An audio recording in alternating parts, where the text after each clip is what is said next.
Որպես պայքար, եկեղեցին պայքարել է մեր պատմության ընթացքում միշտ, հիմնականում արտաքին թշնամիների դեմ, միշտ հաղթել է, հակառակ դեպքում չէր լինի այսօր։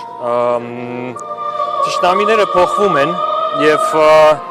նաեւ այո, մեր հասարակության մեջ կային միտումներ, որոնք հետո զարգացան, չկանխվեցին եւ դրանում ես ինքս որպես եկեղեցու կողքին միշտ գտնվող մարդ, նաեւ քննադատաբար, բայց որպես յուրային, նաեւ որոշ իմաստով մեղադրում եմ մեր եկեղեցուն, որ չի աշխատել բավարար ձևով այն խնդիրների հետ, որոնք որ հետո աճեցին, մեծացան եւ դարձան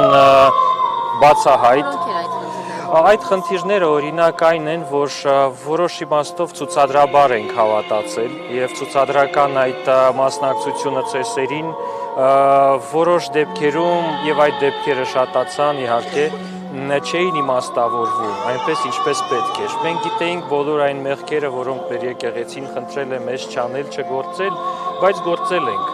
Եվ ես հիմա տեսնում եմ վիճաբանությունները, օրինակ եկեղեցու այս կամ այն ներկայացուցիչին ուղված, թե խախտել է այս կամ այն նորմը, բարոյական այդ թվում, բայց յուրաքանչյուրս մեր մասին սկզբից պիտի մտածենք, արդյոք մենք ամբողջ այս մեր կյանքում առաջնորդվել ենք բոլոր նորմերով, բոլոր արժեքներով, երևի չէ, իհարկե չէ, եւ մասնավորապես քաղաքականության մեջ գտնվողները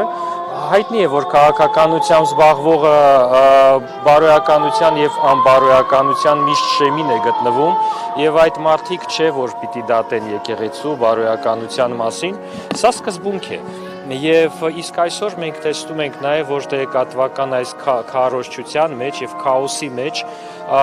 սա դառնում է հիմնական միտում տրենդ քննադատելը։ Եկեք մեզ նայենք։ Եկեք յուրաքանչյուրս մեզ նայենք, մտածենք եւ եկեղեցիներ գալով, մեր եկեղեցին էջմիածնում է եւ ամբողջ աշխարհում, մտնելով եկեղեցի, գտնվելով այդ տարածքում կամ մեր տանը նստած լինելով, եկեք մտածենք իսկ մենք ինչպես ենք ապրում եւ մտածենք հոգեվոր արժեքներով ապրելու մասին։ Դա անհրաժեշտ է։ Եվ խոսքը չի գնում այն մասին, որ պետք է ներող լինես քո թշնամիների հանդեպ, որոնք որ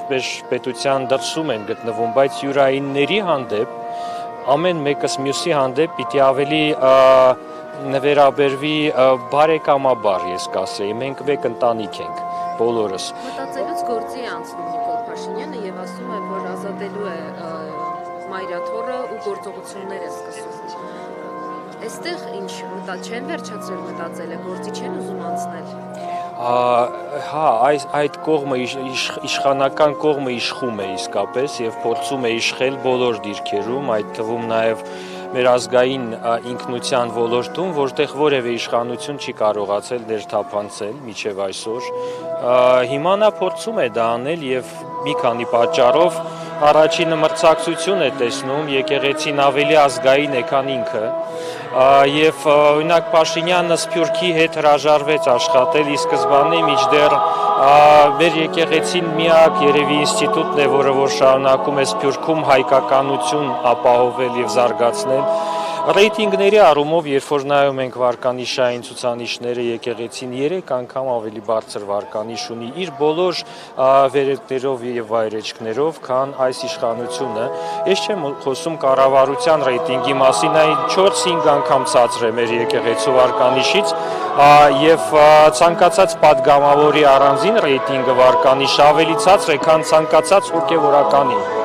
Երբ որ մենք ասում ենք, օրինակ սա պայքար չէ եկեղեցու, այլ հոգեվորականների դեմ, ցանկացած հոգեվորական այսօր ավելի հեղինակավոր է, քան ցանկացած падգամավոր, ամենայն հարգանքով լավ падգամավորների հանդեպ, բայց դա այդպես է։ Եվ շատ կարևոր մի բան կա, այս ուրեմն հնչեցված մոտեցումը Փաշինյանի, որ սա պայքար է ոչ թե եկեղեցու, այլ հոգեվորականների դեմ,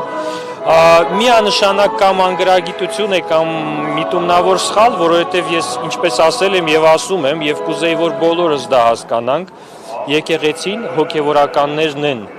եկեղեցին հոգեվորականությունն է, ինչպես բանակը զինվորականությունն է։